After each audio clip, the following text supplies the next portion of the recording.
Achtung, welcome to We Have Ways of Making You Talk with me, Al Murray, and James Holland. How are you, Jim?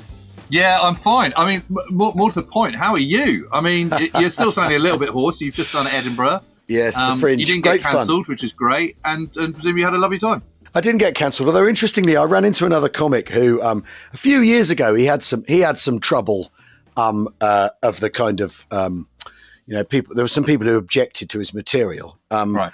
And he had a sort of push at him from people, and that he gamely repulsed. And I ran into him. Trust me, this is going somewhere. Yeah. I ran into him at Waverley Station because he was picking his family. He was meeting his family for the last weekend, coming off the train, and so was I. And I said, "Oh, big fan of your work." I won't say who he is because I don't want to sort of cause him any sort of aggro, but basically said, I'm big because I am a big fan of his work, and he's carved out a really good space for himself to talk about things the way he wants to and all that, and he's not in danger of cancellation and all that sort of stuff. And he said, you like the Second World War, don't you? I said, yeah, I do actually. Yes, that is. Funny you mention it. Yes, I do. And he said, you've seen that Band of Brothers episode where they talk about the way to deal with the danger is to decide that you're already dead, right? And I said, yeah, of course, it's the one with Mark Warren in, and he's injured at the end and all that. And he can't get himself together and all that. He said, well, that's how. Yeah, he said that's how I feel about being cancelled. Is I regard myself. I've already been cancelled. I'm already dead. He said, and he's used Band of Brothers to inform his attitude to the question of the problem of being told he can't say what he wants. And that's really quite funny. dramatic, isn't it? I know. But it's just sort of such a funny way of using the life lessons of the Second World War. You see, it's useful for everybody being interested in this. Well, I mean, every time I think about it, I just go back to that conversation we had with Robert Harris, and when he said, when people say to me, "Why are you so obsessed with the Second World War?" my answer is always, "Why aren't you?" Yeah, exactly.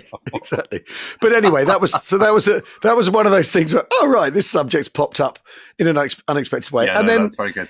And then on, I don't know, Wednesday or Thursday night, in my front row, who of course are an integral part of the evening's entertainment, there was a woman who was doing a show about Vera Atkins and Noya Khan. She'd written a two-hander. It's her and another actor, and they were doing. I didn't get to see it, and there was something about pigeons on D-Day that I got sent. Yes. I got sent the poster for the flyer and an invite too late to be able to go, which is quite annoying because I would have loved to have seen that, and I would have loved to have seen the Vera Atkins thing as well because her story is, I think, basically unbelievable. I mean, like those people who have those strange mundane English names but are in fact from Europe and we don't. But she's Romanian, isn't she? I think. Yeah, exactly. Or something. Yeah, exactly. I mean, anyway. Vera Atkins, A Life in Secrets, Vera Atkins and the Lost Women of SOE or whatever it is by Sarah Helm is just such a brilliant book. Yeah. It's absolutely fantastic. I love the way it was written, the style of it, everything about it. The research is just impeccable. Those stories one of my favourite books of the second those stories are completely boggling, aren't they? Anyway, so the Edinburgh Fringe was not without Second World War occurrences. Put it that way. How reassuring is that? I mean, that's just brilliant, isn't it? I mean, I wanted to infiltrate everywhere. I really. and then you had the sleeper on the way back, which I think is. I mean, that's a nod to kind of the experience of the Second World War, isn't it? Oh yeah, absolutely. Smuggled out in a sleeper train, troop train going down. Stopping every 2 minutes, somewhere outside. Absolutely, and a cot that's too small, and waking up too hot. All that sort of thing. It was the sleep. Some people will have taken the Calais. You just have to accept that you're not going to Istanbul. You just have to. You're not on the Orient Express. It's not the Orient Express. Yeah. Yeah, and I'd watched Murder on the Orient Express that afternoon. It was a sort of because just get you in the mood. Well, because it was on, and I thought, I'll watch that. What, the one with Kenneth Branagh? Or the Albert Finney one, the old one. Albert Finney, yes. I thought that was great. Which has got Ingmar Bergman in it, and people like that. It's extraordinary. Ingmar Bergman. No, Ingmar Bergman. Okay, I think that's it. It's got Is Ingrid Bergman in it. Or is it definitely. Ingrid Bergman? I don't know. Anyway, You know, as in Casablanca. yeah, and it's Sean Connery and all sorts of people. Now, what have you been up to? Because I've been treading the boards and acquiring the laughter and adulation of strangers. What have you been up to? Well, one of the things I've been doing, obviously, is getting the new Bedford MW in order. Yeah. So that is now very resplendent with its Sherwood Rangers Yeomanry livery, and I'm very happy about that. Lovely. So I've been doing that. I've also, great excitement, we've got the Chalk Valley Cricket Week this week. So tomorrow, Thursday, which I think is the day this is going out, is Chalk Valley Cricket Club versus the Independent Company 11, captained by Dominic Suave, who is, we always known him as Captain Suave, and now he actually is that Captain Suave. So excellent. So, finally, they're coming down. The epic match that nobody demanded. That's fantastic. Well, the exciting thing is we've got some awards. So we've got award for batting bowling. We've also got the winner trophy, which is the Field Marshal Sir Harold Alexander Shield. And then on top of that, we've got an award, the Montgomery Award for Sportsmanship. And I just don't know whether you invert that. I think you for the person who's got the best sledge or something. I think yes, exactly. I think you present that with the ladle of irony it comes with, don't you? I mean, so the Bedford is it in SRY markings now? Yeah, absolutely. Well, it's got the Fox's Head of 8th Armour Brigade. It's got 996. It's because on the subject, it looks transformed. It looks on that subject. There's this build going on. Well, yes. So explain all about this, because I sort of feel like kind of got in on the fag end of this on Twitter. So at We Have Waste Fest, there was this magnificent board full of very tiny. Yeah, Sherwood Ranger tanks and wargaming size. So I've got the Avery. I've got an Avery there in the the palm, and of it my literally hand. fits in the palm of your hand. Yeah. So, but now somewhat. There was got a bit bigger. Well, there was idle drunk talk at Warfest. We Have Waste Fest, wasn't there? That's what there was. There was idle drunk, vainglorious talk at We Have Waste Fest. Why don't we do this in 1/35th scale, which is the sort of, standard. The standard scale. It's your preferred scale, isn't it? My preferred scale in which to work, yes. And Simon at Red 5 Models and I discussed this as like a sort of, what a stupid thing to do that would be. Only a fool would do that. Crazy. And then I was, where was I? I was in I can't remember which one. I was in Dorking Models, and I impulsively bought. How many model shops do you think you've been to around the UK? Not that many. Not that many, because there aren't that many. And I still haven't been to the one. You've got a really good one in Salisbury. Well, they know you. I'll get to it when we play Salisbury. Next time you're down. There's northeastern models, which Simon, because it's Simon who's really been driving, and he ran the last kit off we did and everything. Simon, who's sort of who's my go-to scale models guru. Although there are plenty of other brilliant people like Chris Beddings and all sorts of others out there. I don't want to, and now I'm going to get to that situation where I haven't name checked someone and they're going to be mortally offended anyway. Well, we're all robust people who listen to this podcast, but basically But Simon's our man, isn't he? Yeah, and he's taken this thing on because he ran the thing, and he's a lovely fella in the wargaming scale. And I had a nice chat to him at Warfest. Yeah, and so I said, well, let's do it then. So there's been so what we're going to try and do, and yesterday Tuesday on Twitter, he laid out what our policy is, because unfortunately, everyone wants to make a killer, basically. Yeah, he gets a killer. He's back that. Well, so what we've decided is everyone has to make a generic SRY Sherman, and there are obviously some Fireflies up for grabs, and there's some Stuarts. And if we're doing D-Day strength, strictly speaking, there's 4 Averys at their disposal, and there's a staff car, and there's, when you look at the whole thing. And MWs. Yeah, exactly. And half track. So what's going to happen is in the end, names and serial numbers are going to be allocated. So what you do is you build your Sherman, and you can put your own stowage on and build it your way, but it's got to have the 996 and the SRY Fox's Head on it, or the 8th Armour Brigade Fox's Head on it, and maybe the little 30-ton badge for bridging purposes, so you let the sappers know you're not going to break their bridge when you go over it. blah, blah, blah, but we're not doing names yet because otherwise everyone will make a killer, obviously, because that's or Aberdeen, the one in the famous one in the photo of them landing, Robin Hood or Freitag. Or Robin Hood, exactly. So there's going to be base, and also what you can after all do, because it's the inventory numbers that are the tricky thing, the T number that they all have. Yeah. That they all have to start with, and then you see later photos and clearly it's tanks that are replacements or whatever. They're less fastidious about the T numbers, but also you can make sure the T number is rendered invisible by stowage or by yes. I have got a list of SRYT numbers. Yeah. But not the whole thing. But not the whole thing. This is I've got a list of known stuff, and this is the problem. It's the known knowns and the unknown unknowns and all that. That's the problem with this. So the idea is to depict regimental strength. Say D-Day-ish. Yes. Obviously, we can't do all the get it exactly right because there isn't a moment. The interesting thing is there isn't a moment, is there? Where I did see that, and I was about to wade in and ask but I wouldn't because the guideline I've got in the book of an armoured regiment at the back of Brothers in Arms isn't 100% accurate. It's a rule of thumb. Paper. This is an on paper kind of regiment. On paper rule of thumb strength, and that's what we're going to go for because there's even some grants in there because after all, you have people toddling about in grants, don't you? Because there aren't Shermans ready yet. So but not in the Sherwood Rangers. They by D-Day they certainly have. We're doing Northwest Europe, aren't we? Yeah. That's the idea. But the point is to sort of represent so that when you've got it out in front of you, you've got a whole regiment. Because it looked amazing in the tiny scale and took up a great deal of space. And the idea is, what are we going to do with it? We're going to have it at next year's Warfest. It'll be at next year's We Have Ways Fest, and people can go, blimey, is that an entire tank regiment? And you'll get the sense of maybe we should do a little Sherwood Rangers number then around it, get some stuff down. I think we probably should.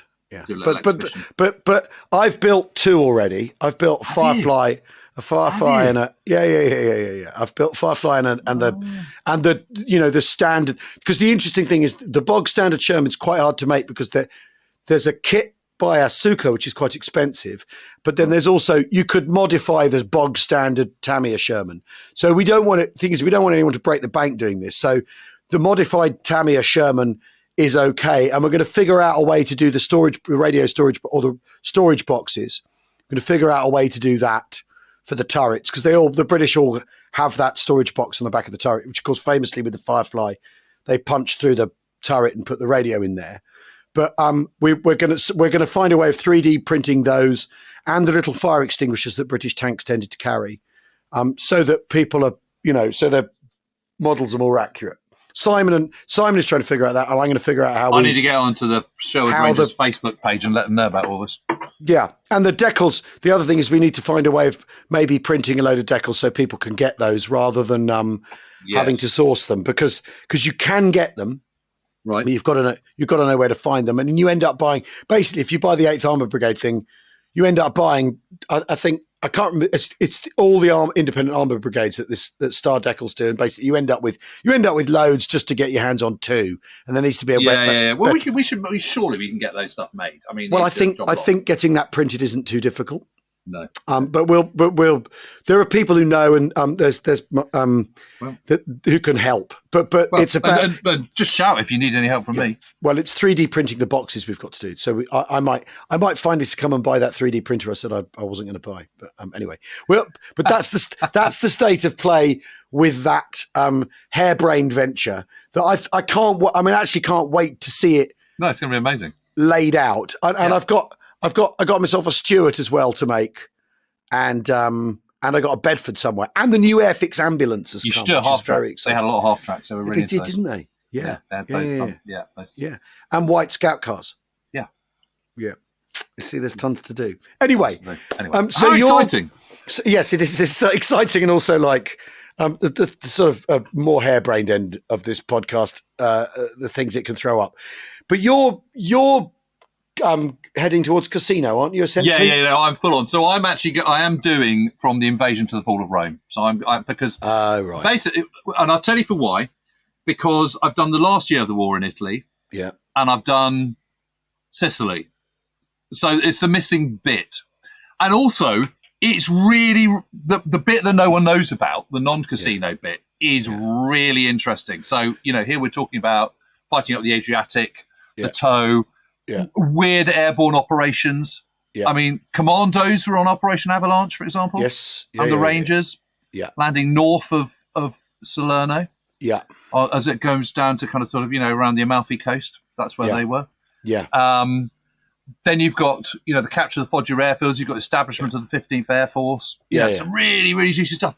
But Avalanche is amazing. Yeah. It's amazing because, when we were talking about Sicily and stuff, we were talking about Montgomery got criticised for being overly cautious and front-loading and all the rest of it. And I was arguing, and I arguing convincingly, that actually it's completely the right way to go because you don't want to be at home to Mr. Cock-Up. No. If you're going to launch an amphibious invasion, you need to make sure it's going to work. Yeah. No such assurances for Avalanche. Really? Where they attack with only 3 divisions up front and 2 in follow-up. That's 5. Yeah. And then creeping their way up the tow very slowly because it's very difficult terrain through which to go, and they've got to go through mined bridges and mines and booby traps and all the rest of it. 2 divisions from 8th Army at this stage. So we're talking about September 1943, following the end of Sicily and the surrender on the 8th of the Italians on the 8th. How many German divisions do you think they're facing? Oh, well, I don't know. 8. Not very. 8. Well, is it not very many, or is it? It's 8. Right. 8 German divisions. How many German divisions are there in Sicily when they land? 2. Right. And that's considered still quite risky. So why then has this calculus of risk been inverted? What is it? Well, this goes back to. This is grand strategy. Well, can I before you answer my question, can I say, is it because you're running out of time? It's September. The weather's about to change. Things are about to. Your opportunities to do this are about to vanish because the equinox isn't far off. And the weather's going to go to shit. So you need to get it done. Is that must be driving it? It's partly driving it, right? But the main reason that's driving it is our old friend shipping. Right. Okay. So what happens is they have the Trident Conference in May. Yeah. So there's the Casablanca Conference in January 1943, and then there is the Trident Conference in May. Yeah. And at that one, the Americans are like, we were completely caught short with our trousers down at Casablanca. Yeah. We got completely outmaneuvered. We're never making that mistake again. Right, yeah. But we've all recognised that Sicily's happening in a couple of months. Yeah. We've won in North Africa now. And we do need to think of the future. We need to think of kind of future planning. What are we going to do? Overlord, as it's now gets termed in May 1943, is going to be happening in May 1944, and that is the kind of point of kind of no return. Yeah. There can be that is the fixed point. Yeah. But there are also plans, of course, for operations in the Pacific. Yeah. And there is the outflanking operation onto the island of Akyab, off the coast of the Arakan, which is going to be an amphibious operation, all of which requires shipping. Yeah. So let's see what happens because we recognise that we need to do something, a follow-up in the Mediterranean, because we've now got vast forces here. Yeah. And what are we going to do between now and May the following year? But at the same time, in May 1943, we don't know quite how it's all going to pan out with Operation Husky, the invasion of Sicily. Yeah. So, it might be that we do an invasion of Sardinia and we do an invasion of Corsica. Yeah. It might be that we go into mainland Italy. Yeah. But let's just see how it all pans out. Churchill, even at this point, is like, no, we need to go to Italy. Forget Sardinia, forget Corsica. This is a sideline strategical gain. What you want to do is get to Rome. Really properly invade mainland Europe, get a toehold in mainland Europe, and get a major capital. And the strategic political effect of that is surely you knock Italy out. Yes, because of course Italy's not knocked out in May 1943. Husky's yet happened. Mussolini hasn't been overthrown as he is on the 25th of July 1943. 2 weeks into Husky. So this is all to come. So it's all speculation. and Churchill is pushing for a much more kind of, we know assuming we're going to win in Sicily, I really think we should go for Italy. And I was like, well, the Americans are like, sort of, okay, but you can only use what we allocate to you now, and that is going to be half of what's available for Husky because it's needed elsewhere. Right. Okay. So Churchill goes, okay, whatever. And then during the first, in June and the very first part of July, Mark Clark, who is, building Fifth Army, is preparing Operation Brimstone. Yes. Which is the invasion of Sardinia. And, in the back of the mind is that let's do kind of ancillary planning. We'll call it Avalanche, because what we really want to do is just sort of slog up the toe.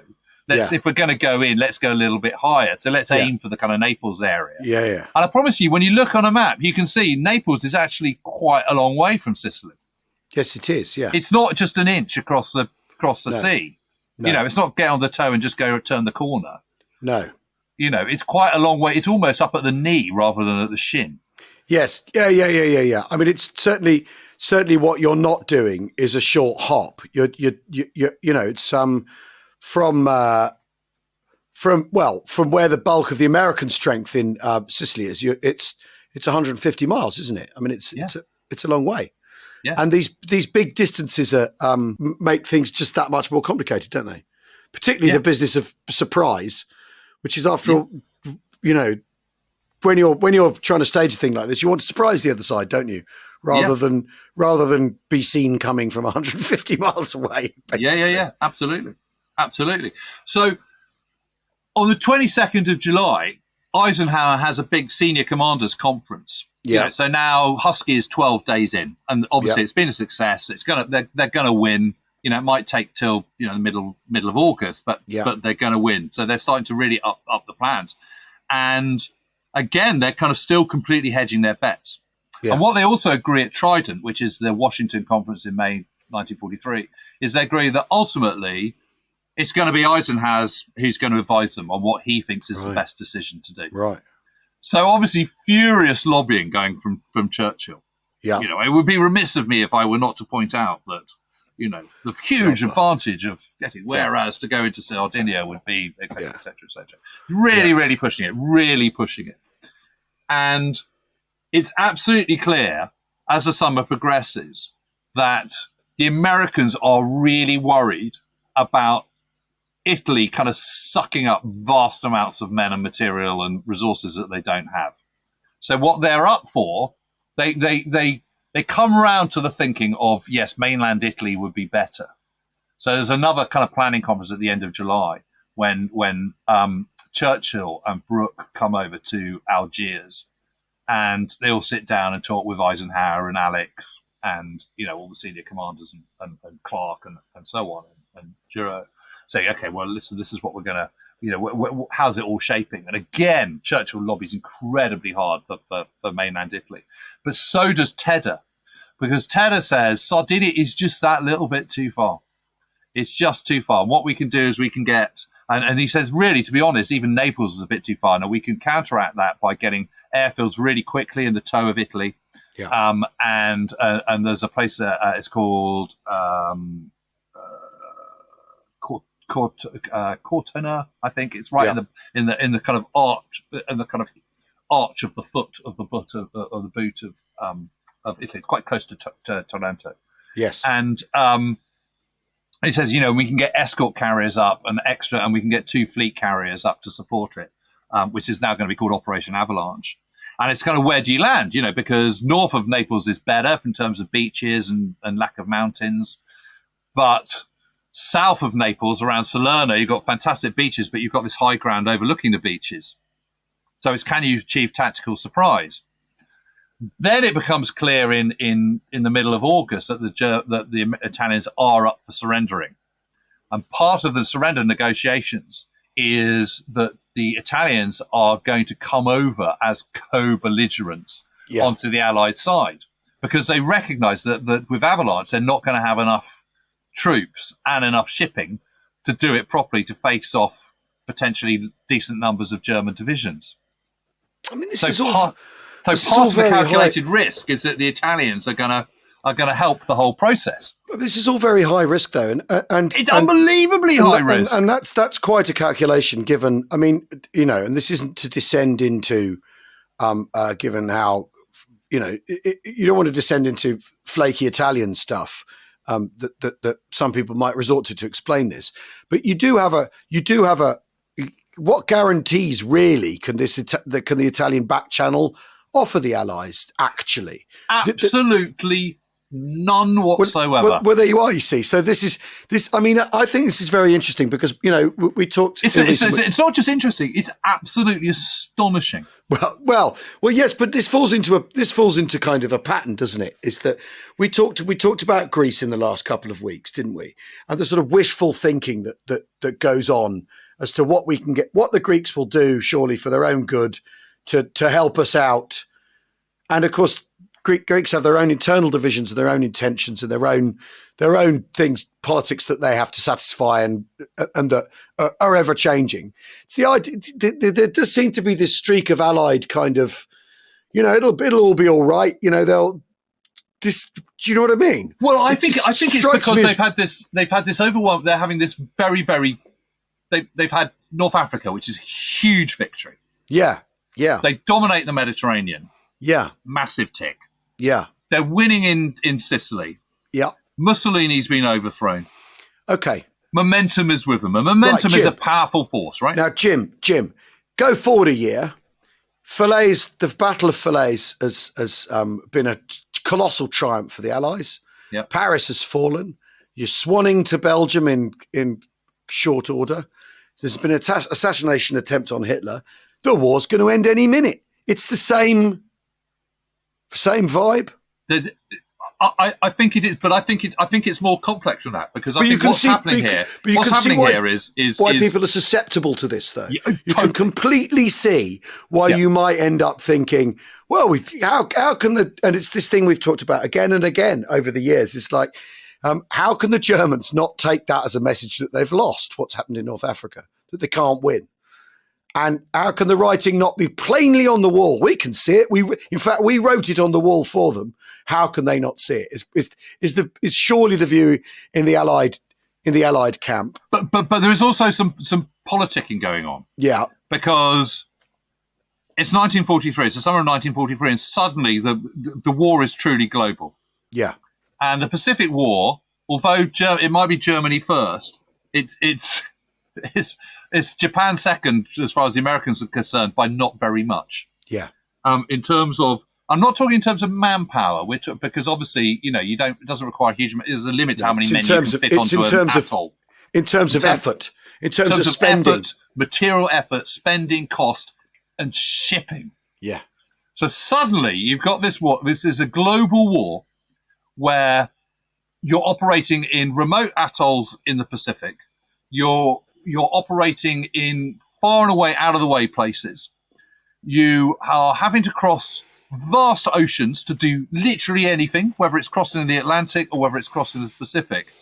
And suddenly the number one, it's like this huge realization that this huge global effort to rid the world of Imperial Japan and the Axis powers of particularly Nazi Germany, etc., is just requiring more ships than can be churned out. And by the middle of 1943, all landing craft that are produced in the US is going to the Pacific, with the exception of a few LSTs. So landing ships, not necessarily, but landing craft. Let's hold that thought. We'll take a very brief break, and we'll be back in a second because on that bombshell, in fact. We'll see you in a moment. See you in a minute.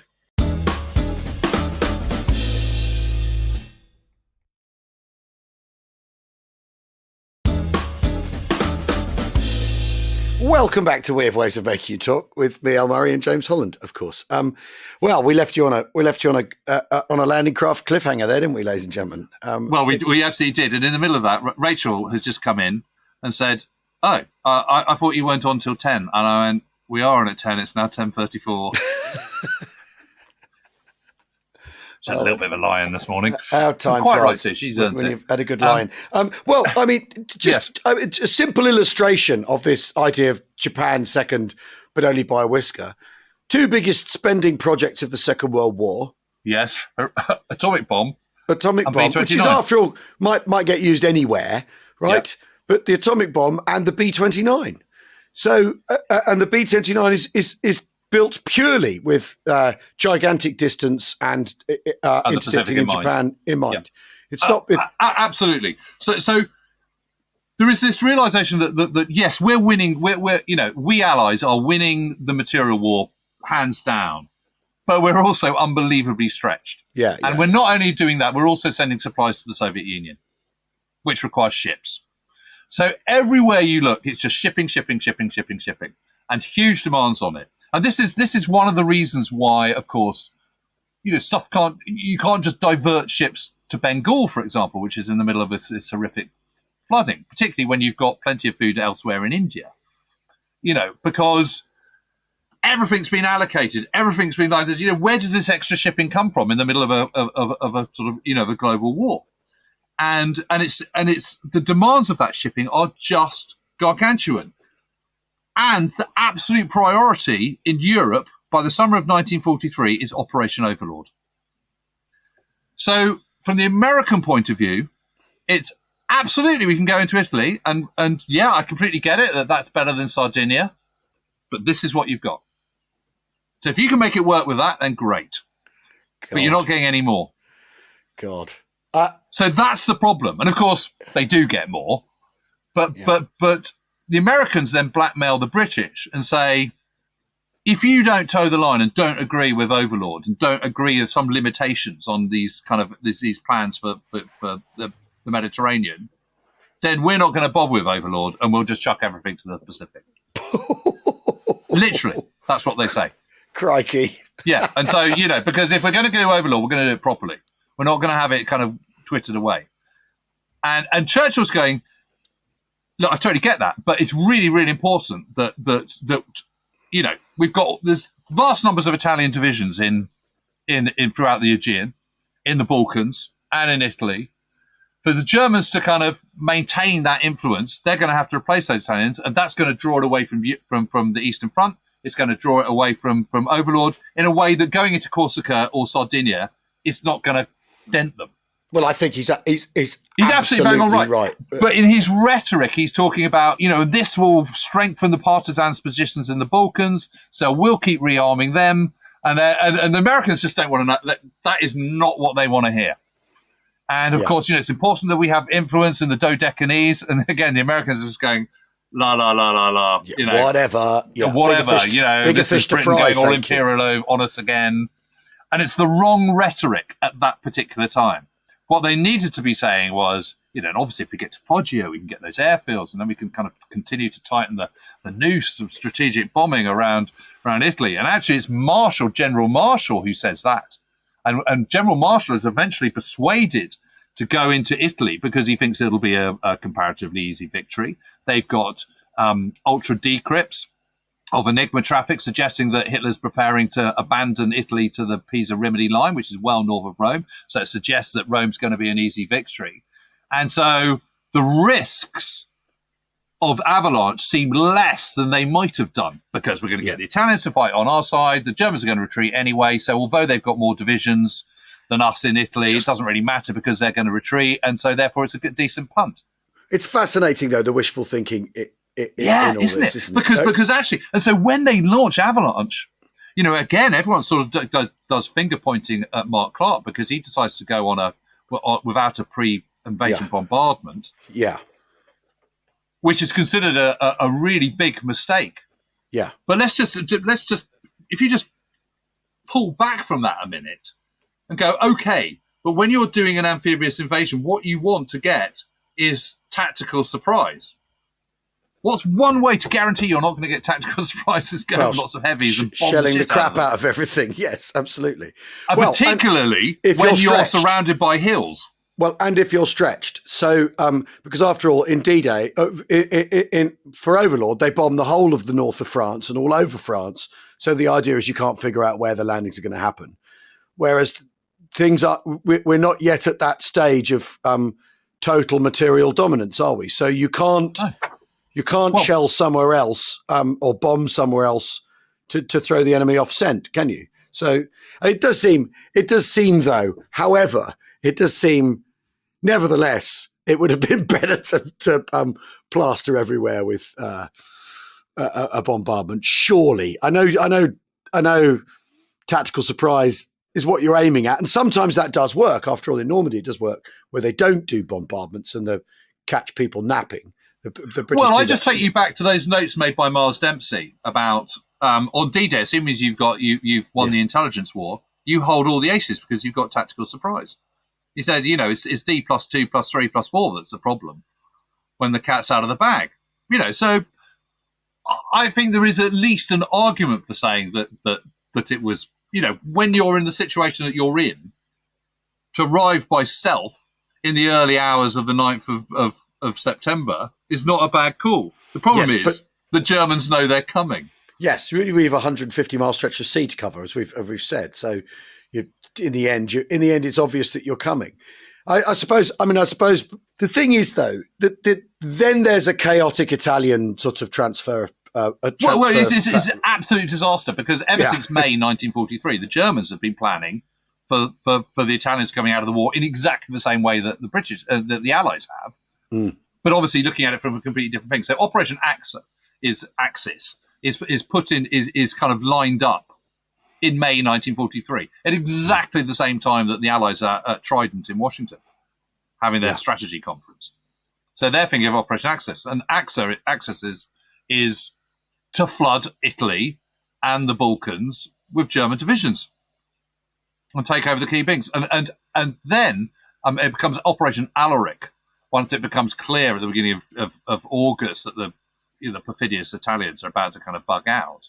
And Alaric is specifically the Italian bit, and that is to sweep in and disarm the Italians immediately. And who's going to come out on top on that battle? Is it a highly disciplined, well-organised German force, or is it a totally chaotic, absolutely morale-spent, totally useless army of Italians? Yeah. I know where my money is. But the thing is, I don't even think you need to see just an army that's quitting. You don't even need them to be disorganised. The advantage is, but they are. yeah, I know, but you know what I mean. Yeah, I do. Because I'm always nervous of getting sucked too far into the 5 reverse gears thing with the Italians. You know what I'm saying? They're literally withdrawing.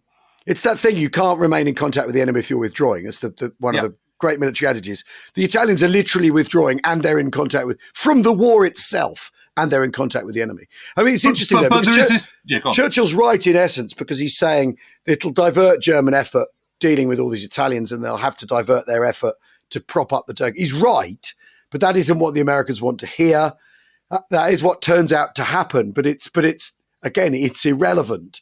So it's even that thing of even knowing what the Germans might do and even being prescient to it doesn't, in a way, sort of doesn't help, does it? Because your decision, you've got the Americans, basically the Americans and the British pulling in opposite directions anyway. I mean, it's interesting, isn't it? But you see the Allies in the summer of 1943 getting themselves in a bit of a pickle. Yeah, because suddenly they've got these demands of global shipping. They haven't got enough shipping to do. They've got vast amounts of shipping, but it's still not enough to do what they want to do because they're required to kind of reinforce the Soviet Union, because they're in the Pacific, because they're in Southeast Asia, because they're in the Mediterranean, because they're preparing for Overlord, which has got to be the priority, et cetera, et cetera, et cetera. Plus vast amounts of shipping just going back and forth across the Atlantic all the time. But they're in this situation where they've just had this big victory in Sicily. They've got huge forces in the Mediterranean. It's now August. It's 10 months away until Overlord. What are you going to do? You can't just sit there twiddling your thumbs. You've got to do something. And Sardinia and Corsica are clearly a complete waste of time. Yeah. Because, you shouldn't be just investing in major amphibious operations just because you're trying to time fill. But this is Phillips's assertion, though, isn't it? That Sicily's a waste of time and shipping. Italy's a waste of time and shipping. The Allies get properly distracted and bogged in the Italian campaign in all of its phases. But you can't stop at Sicily. You've created considerable strategic momentum there. You can't, having done that, you can't then stay there. And so if you're going to, so there is a compelling case for doing something because you've got these forces and because it's a long time till May 1944. And if you're going to do something, you've got to do something that's worthwhile. And the only thing that's worthwhile is invading mainland Italy because that's mainland Europe. Yeah. And it will put a huge strain. I mean, Churchill says, even if we fight in the southern part of Italy and we don't achieve it, we make no ground whatsoever, that's a huge help because it's going to be drawing German divisions away from Northwest Europe, from Soviet Union. They're going to have to deal with it because we're there. And that means they're going to be drawn into, they're going to have to go into Greece as well, which is going to stretch them even further. And he's got a real point. But Avalanche, which is the kind of, the last thing we want to do is sort of slogging all the way up through the toe, is just such a high risk. And the only reason that they're not kicked off the, absolutely out and out defeated is because of the Navy and because of the Allied Air Forces operating. The Navy particularly is just blasting and blasting and blasting German positions, and that's what it does for the Germans. It's such a force multiplier in modern parlance. And one of the things that's really interesting is that there is this realization that certainly in the American sector that they've tried to push on too quickly. So they go and take various places, which they're then forced to kind of relinquish and pull back and consolidate around the bridgehead. And the legacy of that comes to haunt them when it comes to Anzio. Because they get on to Anzio and they go, the last thing we want to do is kind of push too far inland and then get stuck and have to come back again, like we did at Salerno. So you can see a kind of, it's like a double negative in a way. Well, and then go forward a year, and all these arguments about how fast people get off beaches and consolidate and all that sort of stuff. And clearly the lesson learned that, well, if you stay under the naval artillery umbrella, you're okay. That things are going to be okay, essentially, and you can get the Germans to serve themselves up to a trip themselves. Yeah. And this is again the problem with leaving the Italian campaign out of the sort of continuity of fighting in the Second World War, isn't it? Is that there's so much to be learned. So much of what's happening on D-Day is because of Sicily, it's because of Salerno, is informed by Anzio. So much of it. Yeah. It's not Dieppe that's informing what's going on. Dieppe's got absolutely nothing what to do whatsoever. Well, it's got its part, but it's 2 years ago. It's not last summer. It's not last autumn. No.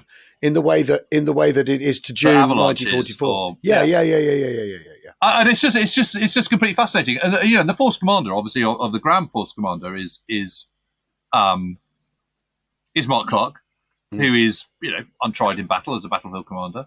Brilliant organizer, brilliant planner, brilliant administrator. Absolutely no question about that whatsoever. But he's untested. Dawley, who is the General in Guard of 6th Corps, which is landed at Paestum, south of Salerno, untried in battle. Because the one thing they've also learned is that you can't have people involved who've got other projects to do, and as they had with Husky, where you've got people still fighting in Tunisia whilst at the same time planning for Sicily. So you've got new guys coming in to kind of oversee this so that they're not kind of over encumbered, which is a very sensible idea. But it means that at the most difficult bit, you've got a lot of inexperience. And that's no one's, it's not Mark Clark's fault that he's inexperienced. I mean, what are you supposed to do?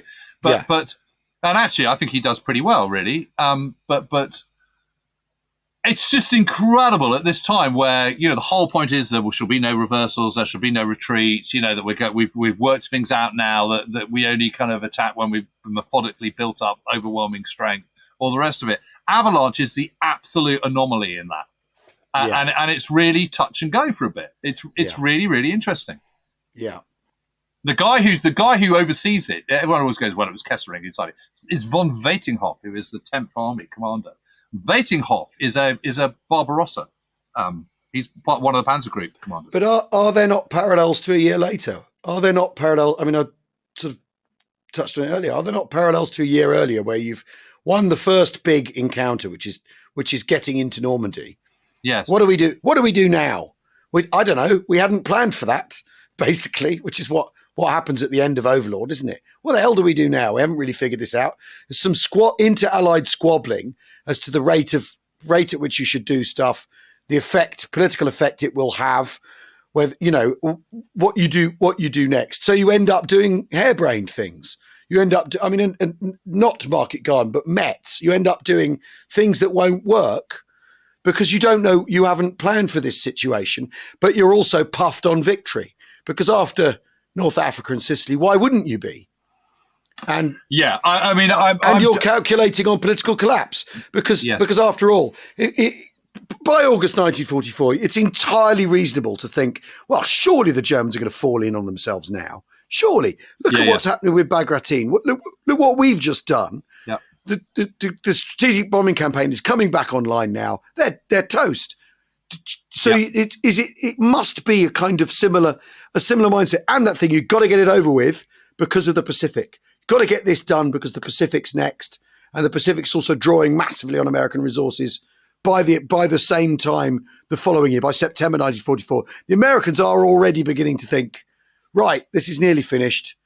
The Pacific's next. And it's that same global context, but also the same temptations that are being offered you because you've won well, and surely it's all about to fall in on itself. Italy's about to fall in on itself. Surely Germany is surely about to fall in itself a year later. Yeah. It's that same. You can see there's surely an echo in the way people are arriving at those decisions. Yeah, definitely. And that a year later they haven't learned their lesson from what's gone on, from the cluster fudge in Italy. Surely. Yeah. I'm going to be arguing though that I think that the fact that the Allies win at Avalanche at Salerno, I think is a really impressive achievement. Right. Because it's normally seen as, they were all a bit green, didn't really know what was coming, nearly kicked back into sea, Mark Clark fought about evacuation, all this kind of stuff, a little big black mark.